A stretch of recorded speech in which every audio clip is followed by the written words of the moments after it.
میں 21ویں صدی کا ذیش اور نوجوان ہوں صدر عالی وقار، ایک ایسا نوجوان جسے بولنے کا حق تو دیا گیا، مگر جب بھی انا الحق کی صدا بلند کی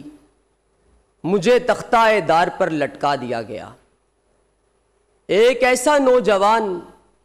جسے آزادی تو دی گئی مگر غلامی کا طوق آج تک گلے میں لٹک رہا ہے۔ سوالوں کے نشتر چلا کر ایتھینین عوام کے کندھوں کا بوجھ ہلکا کرنے والا سقراط ہو یا کانگریس کے جذبات کو مٹی میں ملانے والا بابا ایک قوم، عالم کی تقدیر اپنے لہو سے لکھتا مشال خان ہو یا کند ذہنوں کو حیران کر دینے والا اقبال مسیح، بلوچستان کو امید دینے والا حیات بلوچ ہو یا جامعہ کراچی کے باہر سسکیاں لیتی نیلوفر مہر کی لاش کے ذی وقار، جب جس نے عالم کی تقدیر لکھنا چاہی تب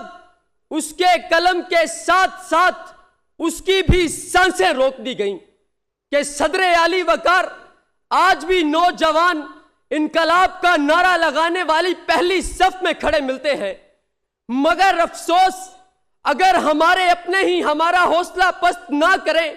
تو آج بھی ان نوجوانوں کی رگوں میں جدت کی داستانیں رقم کرنے کا جنون گرم خون گردش کرتا ہے، جو جانتے ہیں کہ کیسے تاریک راتوں سے سورج طلوع کیا جاتا ہے، کہ ذی وقار جب ان نوجوانوں کا ضمیر جاگا تب ایک نئی تاریخ رقم ہوئی، کہ ذی وقار شمع خیمہ کوئی زنجیر نہیں ہم سفراں،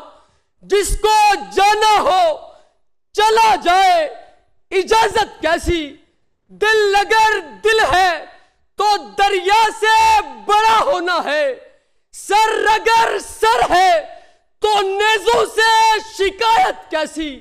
سر اگر سر ہے تو نیزوں سے شکایت کیسی۔ شکریہ۔